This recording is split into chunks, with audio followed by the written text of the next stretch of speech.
Bonsoir à vous tous et bienvenue à notre série biblique à travers la première et la seconde épître aux Thessaloniciens, à notre analyse des épîtres eschatologiques dans le but de mieux comprendre la volonté de Dieu pour les chrétiens jusqu'à son retour, que ça puisse nous aider à bien cibler sa volonté et à persévérer dans ses voies jusqu'au retour du Seigneur. La question pour nous ce soir est: est-ce que j'aime assez les chrétiens? Est-ce que j'aime assez les chrétiens? Alors que je me tourne dans la présence du Seigneur, alors que je regarde le contenu biblique, alors que je veux que le Seigneur puisse m'enseigner ce soir, est-ce qu'on est ouvert à voir ce que le Seigneur a à dire sur la question? Est-ce que j'aime assez les enfants de Dieu? Est-ce que j'aime assez ceux et celles qui, comme moi, sont passés de la mort à la vie en Jésus-Christ? Ceux qui sont élus en lui par la grâce de notre Dieu. Et n'oublions pas, puis je pense qu'il faut se le rappeler, que la parole de Dieu nous dit qu'en tant que chrétiens, ainsi donc, dans Galates 6 au verset 10, ainsi donc, pendant que nous en avons l'occasion, pendant qu'il nous reste du temps ici-bas sur la terre, pratiquons le bien envers tous, nécessairement, et surtout envers les frères dans la foi. Galates 6 au verset 10. Et surtout envers les frères dans la foi. Et là, c'est clair, la priorité pour les enfants de Dieu. La priorité envers ceux qui ont la foi. Et comme on va le voir ce soir, c'est exactement les instructions que les Thessaloniciens ont reçues eux aussi. L'importance de l'Église et l'importance des enfants de Dieu. Puis alors qu'on regarde ce passage-là, alors qu'on considère cette vérité-là dans le texte où nous sommes rendus à travers notre série, à ce moment-là, on va pouvoir répondre à la question: est-ce que j'aime assez les enfants de Dieu?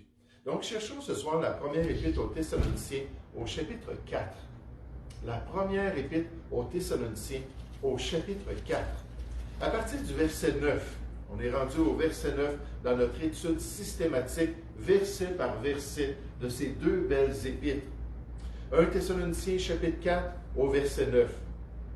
Pour ce qui est de l'amour fraternel, Philadelphia dans l'original, l'amour ou l'affection pour un frère, pour un chrétien. Et dit, vous n'avez pas besoin qu'on vous en écrive, car vous avez vous-même appris de Dieu à vous aimer les uns les autres. Et c'est aussi ce que vous faites envers tous les frères dans la Macédoine entière. Mais nous vous exhortons, frères, à abonder toujours plus dans cet amour et à mettre votre honneur, à vivre tranquille, on va voir le contexte, à vous occuper de vos propres affaires et à travailler de vos mains, comme nous vous l'avons recommandé, en sorte que vous vous conduisiez honnêtement envers ceux du dehors et que vous n'ayez besoin de personne. Est-ce que j'aime assez les chrétiens? Qu'est-ce qu'on apprend dans ce passage biblique sur cette question importante? Qu'est-ce que ce texte particulier ajoute à ma compréhension de l'amour pour les chrétiens? Qu'est-ce que le miroir spirituel révèle sur la sincérité de mon amour pour l'Église de Jésus-Christ? Parce que quand on parle des chrétiens et on parle de l'Église, on ne peut pas les séparer, c'est la même chose. Ce sont les enfants de Dieu qui se rassemblent ensemble pour adorer le Seigneur.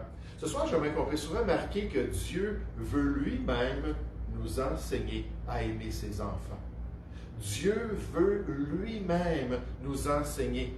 C'est le Dieu d'amour qui veut se glorifier par notre amour sincère et vrai pour son Église. Il veut que le chrétien agisse avec amour dans son comportement envers ses enfants, qu'il marche dans l'amour pour le bien et l'édification du corps local. Et à Thessalonique, c'est exactement ce que Paul reconnaît de l'œuvre de Dieu dans le cœur des croyants. Lorsque les chrétiens sont près du Seigneur, lorsque les chrétiens écoutent sa voix, lorsque les chrétiens se laissent transformer par l'Esprit de Dieu, ils peuvent être remplis, Romains 5,5, de cet amour du Seigneur et accomplir le plan de Dieu. Au verset 9, on nous dit dans 1 Thessaloniciens chapitre 4, « Pour ce qui est de l'amour fraternel, vous n'avez pas besoin qu'on vous en écrive.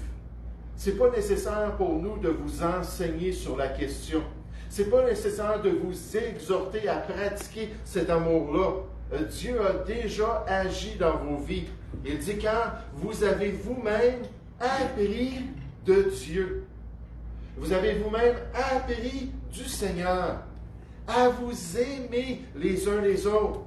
Et c'est aussi ce que vous faites. Ça ne dit pas, et c'est aussi ce que vous ressentez. Et c'est aussi l'émotion que vous avez. Non, il dit, c'est aussi ce que vous faites. Parce que l'amour, l'agapé, l'agapao, en tant que verbe, c'est toujours un verbe d'action. On va voir ça tout à l'heure, comment c'est précis, comment c'est pratique, comment c'est concret lorsqu'on veut aimer quelqu'un. Il y a des manières de le manifester d'une manière qui sera une bénédiction pour l'Église de Jésus-Christ. Il dit, et c'est aussi ce que vous faites envers tous les frères dans la Macédoine entière. Puis Thessalonique, c'était la capitale de la Macédoine, de cette province grecque-là. Il dit, vous avez expérimenté et vous avez propagé cet amour-là aux chrétiens dans la Macédoine entière. Lorsqu'un chrétien est en communion avec le Seigneur, lorsqu'il laisse le Seigneur lui enseigner comment aimer, lorsque l'amour parfait de Dieu déteint sur lui à chaque jour dans sa marche ici-bas, alors il peut apprendre concrètement comment aimer l'Église de Jésus-Christ. Dans Jean 4, au verset 16, on nous dit « Dieu est amour ». Là, on nous parle de sa nature, de l'essence même de sa personne. Il est amour. Et celui qui demeure dans l'amour, celui qui marche avec le Seigneur, celui qui se laisse influencer par le Seigneur, demeure en Dieu et Dieu demeure en lui. Parce que c'est une grande caractéristique de cette relation intime avec le Dieu d'amour, de manifester cet amour-là, d'être un canal de bénédiction que le Seigneur utilise lui-même pour pouvoir bénir son Église et bénir ses enfants. L'apôtre Jean, cet apôtre de l'amour, va même jusqu'à dire, verset 8 dans 1 Jean 4, « Celui qui n'aime pas n'a pas connu Dieu, car Dieu est amour. » Puisque c'est sa nature, puisque c'est comme ça qu'il est, si on n'aime pas comme lui, alors il y a un problème de connexion spirituelle. Parce que Dieu est amour. Alors, est-ce que j'aime assez les chrétiens? Est-ce que j'aime assez les enfants de Dieu? Il faut côtoyer Dieu. Il faut dépendre de sa personne. Il faut être en communion avec lui. Il faut que son amour puisse déteindre sur nous, qu'on soit disposé à changer puis à grandir. Puis lui-même va nous apprendre comment concrètement aimer ses enfants et grandir dans cette priorité pour l'Église de Jésus-Christ. Et quand je pensais à cela, je pensais au fait que lorsqu'on a accepté le Seigneur Jésus, on était dans une assemblée. Moi, j'étais dans l'assemblée, puis mon épouse est venue me rejoindre plus tard quand on s'est mariés dans cette assemblée-là à Boucherville. C'était une assemblée qui était dynamique, c'était pas une assemblée sans problème. Il y en avait des problèmes, mais c'est une assemblée qui était dynamique, c'est une assemblée qui était bien enseignée par ces deux pasteurs. Et une des choses qu'on entendait régulièrement, c'est que l'Église et les chrétiens devaient faire partie d'une priorité dans notre cœur. Et là, on était dans une assemblée qui avait 4 réunions par semaine. Il y avait l'école du dimanche, incluant l'école du dimanche des adultes, pour les hommes, puis ensuite une classe pour les femmes. Il y avait la réunion principale du dimanche matin, la réunion du dimanche soir, puis la réunion du mercredi. Et pour mon épouse et moi, étant élevés alors qu'on a accepté le Seigneur dans ce contexte-là, ce n'était pas difficile de lier cela avec une priorité. L'Église se rencontre, les chrétiens vont être ensemble. Je veux participer.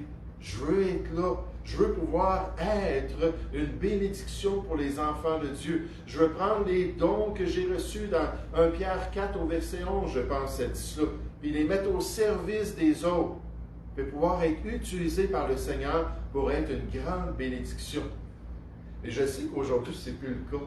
Même ces assemblées-là, je sais que c'est plus populaire encore aux États-Unis, au Canada anglais, mais il y a bien des assemblées, même au Québec, qui avaient cette tendance-là d'avoir beaucoup de réunions. On parlait des témoins de Jéhovah, 5 réunions par semaine. C'est-tu terrible d'être dans une secte?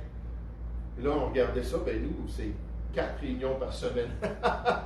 Puis là, on allait là pour plaire à Dieu, puis être ensemble. Puis on n'avait pas de manquement au niveau de la communion fraternelle. On n'avait pas de manquement au niveau du partage puis de l'édification, parce qu'il y avait amplement d'opportunités pour pouvoir être ensemble et pour pouvoir grandir dans les voies de Dieu.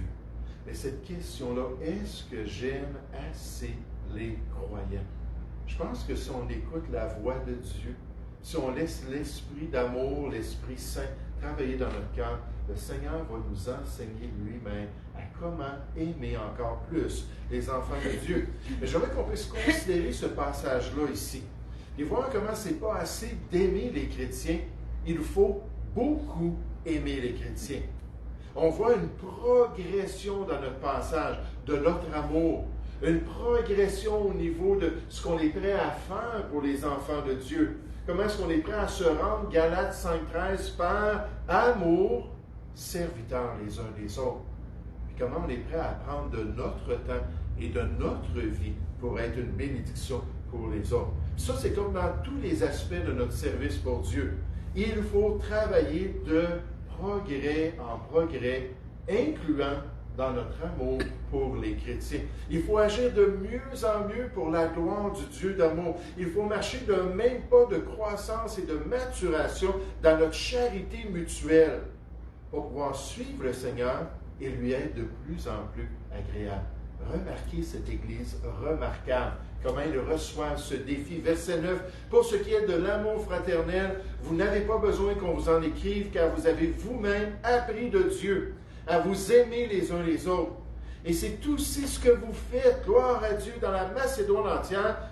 Mais nous vous exhortons, frères, à abonder toujours plus dans cet amour. » Abonder toujours plus. Pas arriver à un plateau comme on a vu ce matin dans notre marche chrétienne. Pas arriver à un endroit où on se place sur le parc, comme on a aussi vu comme illustration. Mais toujours être sur le D, le drive. On est prêt à aller de l'avant et grandir dans cet amour-là. Et Paul leur avait dit ça parce que c'était une question importante dans tous les domaines de notre vie, pas seulement dans l'amour pour les chrétiens, dans tout notre service pour Dieu. Au verset 1 de Thessaloniciens, chapitre 4, on l'a déjà étudié. Paul dit au reste, frères, puisque vous avez appris de nous comment vous devez vous conduire, et vous avez appris de nous comment vous devez plaire à Dieu, et c'est lorsque vous faites votre conduite, votre piété, votre service pour le Seigneur, vous êtes déjà actif, vous êtes déjà en train d'accomplir ces choses. Il dit, nous vous en prions et nous vous conjurons au nom du Seigneur Jésus. Il dit donc, c'est très important à retenir. Soulignez ça dans vos Bibles. Nous vous conjurons au nom du Seigneur Jésus de marcher à cet égard de progrès en progrès. Si on veut être capable de dire comme le Seigneur Jésus, à la fin de notre service chrétien, à la fin de notre course chrétienne, alors qu'on s'apprête à quitter pour aller dans la gloire, si on veut, comme le Seigneur Jésus, dire qu'on a toujours accompli ce qui est agréable à notre Père Céleste. Jean 8, 29, Jésus a dit cela pour décrire son ministère, pour démontrer la grandeur de sa piété. Toujours accomplir la volonté de notre Père Céleste. Alors, il faut être prêt à grandir dans notre amour. Il faut être prêt à ouvrir notre cœur. Il faut être prêt à vraiment mettre l'Église dans une priorité spirituelle pour pouvoir accomplir toute la volonté de Dieu. Oh, sans jamais se lasser de progresser. Sans jamais se lasser de nous améliorer dans notre amour.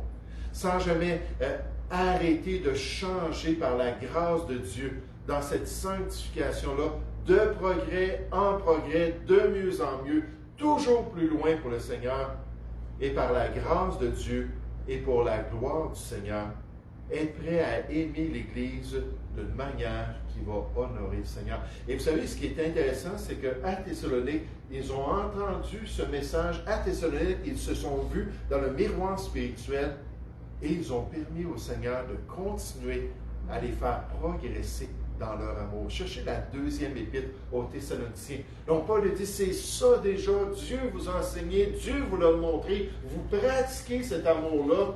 Il dit, Dieu, son objectif, c'est toujours un peu plus, toujours progresser par sa grâce et par sa force. Puis là, on arrive dans la deuxième épître, puis on apprend que c'est exactement ce qu'ils ont laissé à Dieu faire dans leur cœur et manifester dans leur Église. 2 Thessaloniciens, chapitre 1, au verset 1, on nous dit, Paul, Sylvain et Timothée à l'Église des Thessaloniciens, qui est en Dieu notre Père et en Jésus-Christ Seigneur. Puis je peux juste m'imaginer là, ces hommes-là qui sont en train d'écrire cette épître. Il y a des lettres ouvertes comme ça qui étaient très pénibles à écrire. On pense par exemple à la première et la deuxième épître aux Corinthiens. Et là, je peux m'imaginer, Paul, il dit, des fois, il dit, j'écris ces choses-là en pleurant. Hein, à cause que, là, je considère, là, ces gens-là qui se sont livrés à la débauche, 2 Corinthiens, au chapitre 12, ça nous dit, au verset 21, ces gens-là qui se sont livrés au désordre, ces gens-là qui se sont livrés à l'impureté. Ce matin, on a dit qu'il faut se préserver des souillures du monde. Donc, on doit vivre une vie pure. Là, Paul pensait à ces gens-là, puis il pleurait. Il avait le cœur brisé, puis il dit, quand je vais aller vous visiter, je vais me mettre à pleurer dans l'assemblée, en regardant là, la décadence des chrétiens. Mais il y a d'autres épîtres, puis il y a d'autres lettres que Paul a écrites, qu'il devait être excité. On le voit ici dans l'introduction. Il dit que la grâce, verset 2, et la paix vous soit donnée de la part de Dieu notre Père et du Seigneur Jésus-Christ. Nous devons, frères, rendre continuellement grâce à Dieu à votre sujet. Continuellement dire merci Seigneur. Merci que tu les as sauvés. Merci que tu les as élus. Merci que tu les as transformés. Merci que tu t'es manifesté en eux.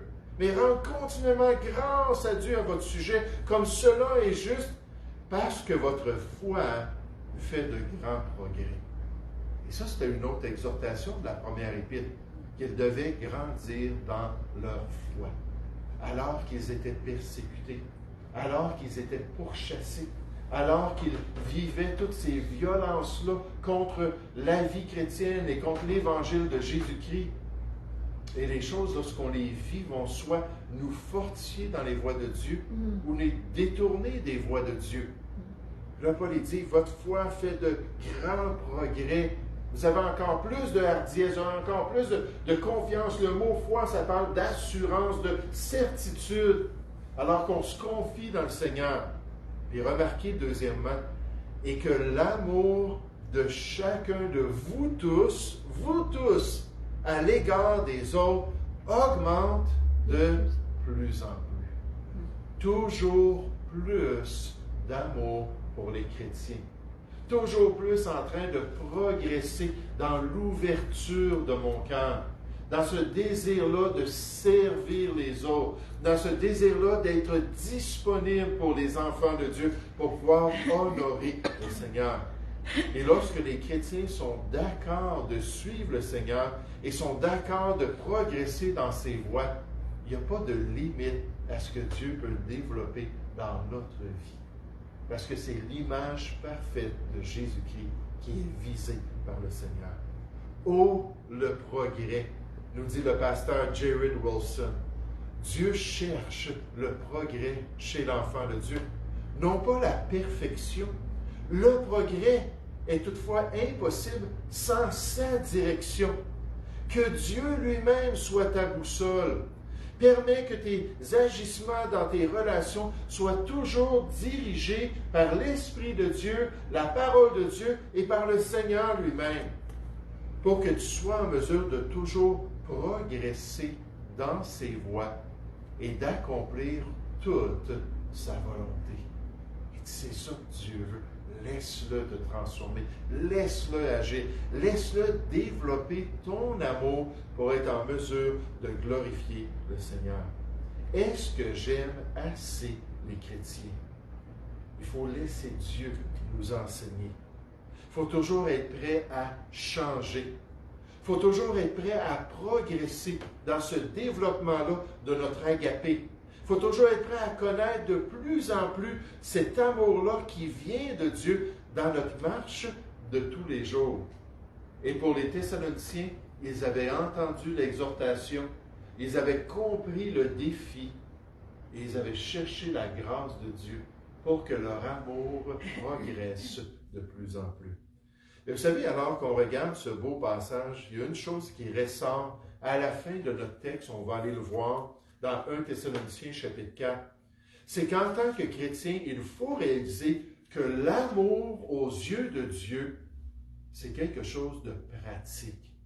L'amour aux yeux de Dieu, c'est quelque chose de pratique. C'est pour ça que Jésus a parlé de cet amour envers sa personne, puis il a dit, celui qui m'aime va garder mes commandements. C'est pour ça que Jean, dans 1 Jean chapitre 5, en parlant de l'amour envers la personne de Dieu, notre Père, il a dit que l'amour de Dieu consiste à garder ses commandements. C'est toujours quelque chose de concret. C'est toujours quelque chose de vrai. Dieu ne veut pas que les chrétiens aiment en parole et avec la langue. Oh, que j'aime l'Église de Jésus-Christ. Oh, que j'aime les enfants de Dieu. Mais il veut en fait qu'on aime en action et avec vérité. 1 Jean chapitre 3 au verset 18. Donc d'une manière concrète et pratique.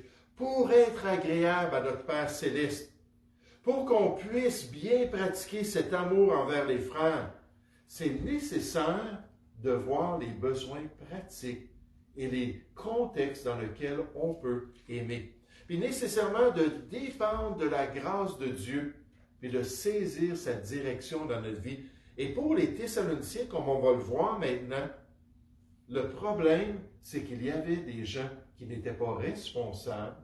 Il y avait des chrétiens qui ne faisaient pas leur part, mais qui se tournaient vers les autres et qui disaient « donne, donne ».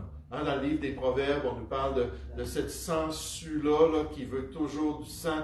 Donne, donne, donne. Puis même ses filles sont comme elle, donne, donne. Puis d'avoir des sangsues dans l'Église de Jésus-Christ qui dépendent injustement des autres, plutôt que de faire ce qui est bien pour être une bénédiction pour tous. Un auteur a dit, malheureusement, c'est le pasteur Worsby, certains des nouveaux croyants de l'Église, en parlant de Thessalonique, ont mal compris la doctrine du retour de Christ. Ils ont abandonné leur travail pour attendre le Seigneur Jésus, mais d'une manière oisive, sans être responsables. Ils étaient donc soutenus par d'autres chrétiens, dont certains, fort probablement, ne disposaient peut-être pas de fonds suffisants pour subvenir à leurs besoins, aux besoins de leur famille, aux besoins de ces chrétiens-là dans l'Assemblée. Cela signifiait également que ces personnes qui étaient extrêmes dans leur perspective du retour du Seigneur ne pouvaient pas payer leurs factures personnelles et qu'elles perdaient ainsi leur témoignage auprès des marchands non sauvés qu'elles côtoyaient. C'est ce qu'on va voir dans l'exhortation à être pratique dans l'amour. 1 Thessaloniciens chapitre 4 au verset 9, on revient à ces versets pour ce qui est de l'amour fraternel, c'est le contexte de toute cette section. Vous n'avez pas besoin qu'on vous en écrive, car vous avez vous-même appris de Dieu à vous aimer les uns les autres. Et c'est aussi ce que vous faites envers tous les frères de la Macédoine entière. Bravo, mais il y a quelque chose qui manque. Bravo, mais il y a des contextes que vous n'avez pas considérés. Il y a des pratiques que vous n'avez pas ajoutées à cet agapé, à cet amour-là pour les chrétiens. Il dit, mais nous vous exhortons, frères, à abonder toujours plus dans cet amour. Mettez pas de limite. Et à mettre votre honneur à vivre tranquille. À vous occuper de vos affaires. Et à travailler de vos mains comme nous vous l'avons recommandé. Il dit, quand on était chez vous, on a vu tout de suite cette tendance-là. Des nouveaux chrétiens, ils apprennent la parole de Dieu, leur premier amour, ils ont hâte que Jésus revienne, ils apprennent que les persécutions, c'est un signe de peut-être la tribulation à venir. Il dit tout de suite, on a vu qu'il y avait des gens qui dérapaient.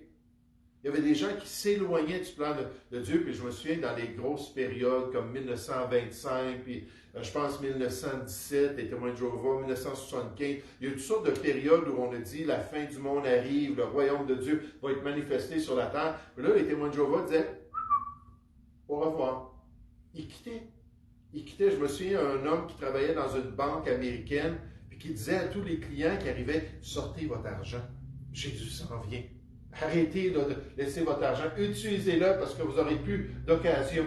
Là, on regarde ça et on dit, franchement, c'est extrême. Ça ne s'est pas produit en 1925, ça ne s'est pas produit en 1975, en l'an 2000 avec la grosse crise, la grande peur, ça ne s'est pas produit. Mais les gens, au lieu de continuer à faire ce qui est bien, comme les chrétiens à Thessalonique, ils ont négligé des aspects de leur amour. Là, Paul est en train de dire, écoutez, il faut faire ces choses. Il dit au verset 12, en sorte que vous vous conduisiez honnêtement.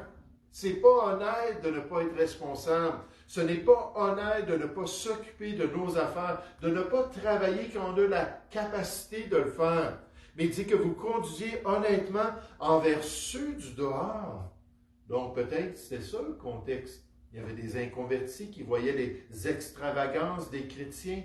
Il y avait des gens qui voyaient là, comment est-ce qu'ils étaient devenus là, tout concentrés sur certains aspects en négligeant les autres responsabilités. Et ça dit, et que vous n'ayez besoin de personne.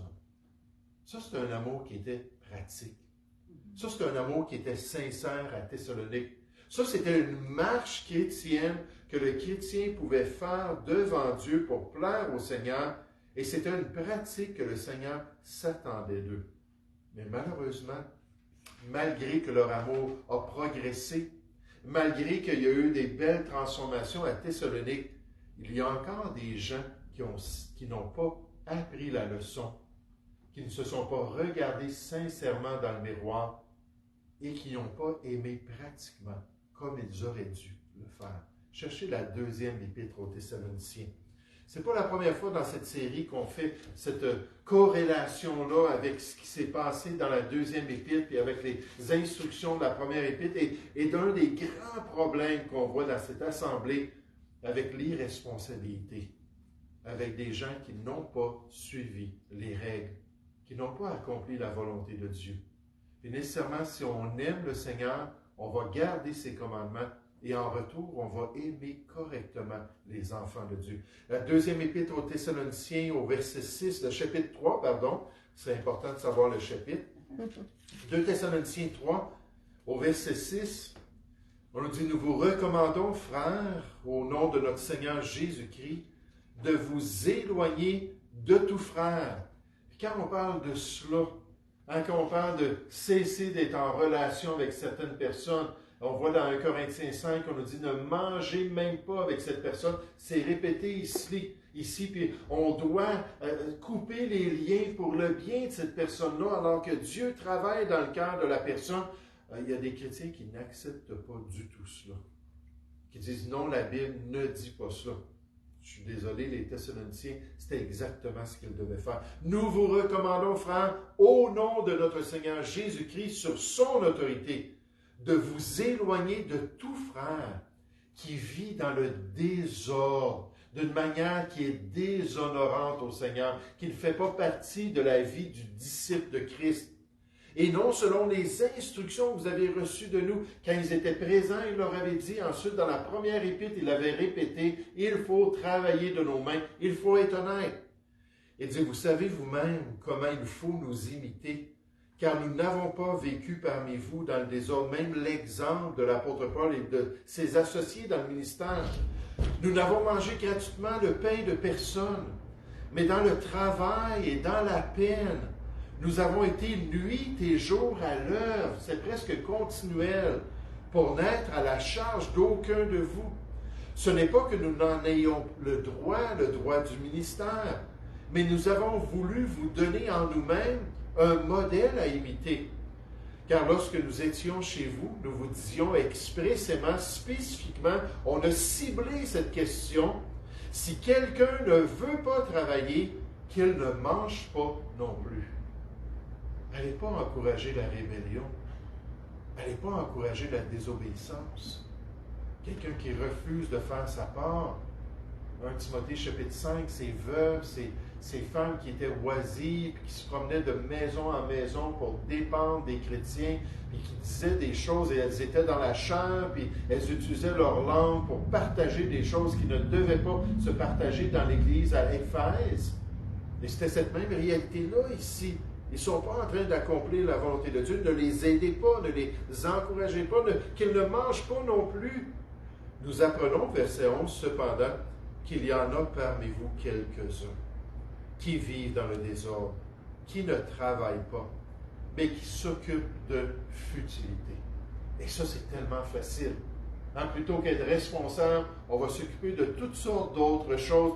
On est à la retraite sans avoir jamais travaillé pour avoir une retraite un jour. Là, ça dit que ce sont des futilités, encore une fois, seulement dans le contexte de personnes qui ne veulent pas travailler. C'est clair au verset 10.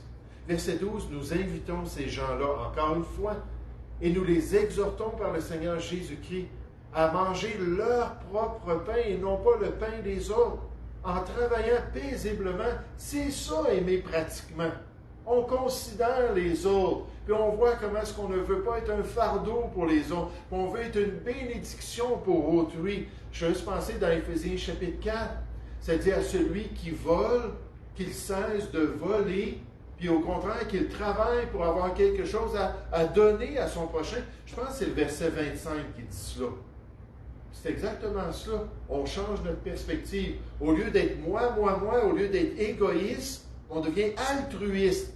Et là, on veut être une bénédiction pratiquement pour les enfants de Dieu. Pour vous, verset 13, frères, ne vous lassez pas de faire le bien. C'est beau, continuer. Et si quelqu'un n'obéit pas, parce que nous disons ici par cette lettre, notez-le. Prenez note de cela. Et n'ayez point de relation avec lui, afin qu'il en éprouve de la honte, que les chrétiens ne veulent même pas nous côtoyer, que ceux qui sont nés de nouveau comme nous ne veulent même pas passer du temps avec nous, qu'ils aient honte à cause de leur désobéissance. Ne les regardez pas comme un ennemi, mais avertissez-le comme un frère. Et c'est pour ça que dans 1 Corinthiens 5, on nous dit de ne même pas manger avec lui, mais ultimement de chasser le méchant au milieu de vous. Si c'est en train de contaminer le corps de Christ, si c'est en train de contaminer l'esprit de corps et les chrétiens, à un moment donné, il faut dire non, c'est assez. Et là, c'était pratiquement que ces chrétiens-là devaient se repentir pour aimer concrètement l'Église de Jésus-Christ. Que nul de vous, en effet, ne souffre, et c'est Pierre qui nous dit ça, comme meurtrier, 1 Pierre 4,15, ou comme étant un voleur, ou un malfaiteur, ou comme s'ingérant dans les affaires d'autrui. Il dit, occupez-vous donc de vos affaires et soyez responsables dans vos propres responsabilités pour la gloire de Dieu. Est-ce que j'aime assez les chrétiens? Oh, il faut marcher avec Dieu. Puis le Seigneur parle à notre cœur. Puis le Seigneur nous transforme et nous permet de mieux comprendre comment aimer. Est-ce que j'aime assez les chrétiens? Il faut toujours être prêt à grandir et à progresser.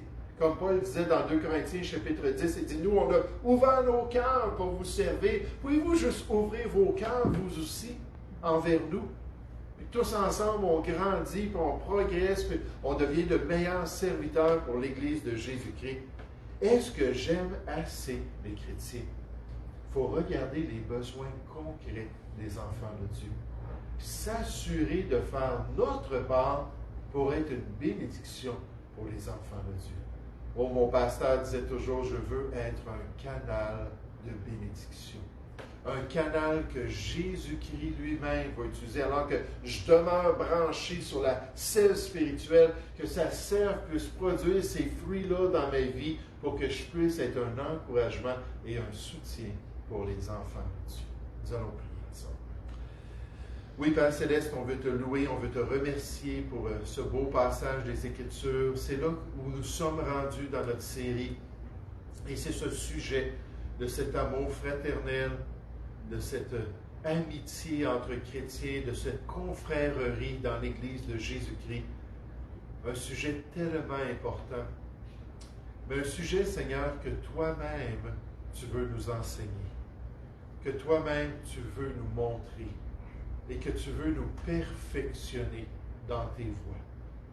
Et Père Céleste, aide-nous à toujours nous rappeler qu'il ne doit pas y avoir de plateau spirituel pour notre amour, qu'on doit toujours être prêt à progresser, et à donner plus, et à s'ouvrir plus aux besoins des autres, et surtout pratiquement et concrètement, qu'on puisse voir les contextes de notre relation avec les chrétiens et qu'on puisse faire notre part, comme ces Thessaloniciens, Seigneur, qui devaient voir que de dépendre injustement des autres, ce n'était pas de l'amour, ce n'était rien d'autre que de la paresse ou peut-être de l'irresponsabilité ou peut-être de l'avarice, et c'était certainement pas un amour qui te plaisait.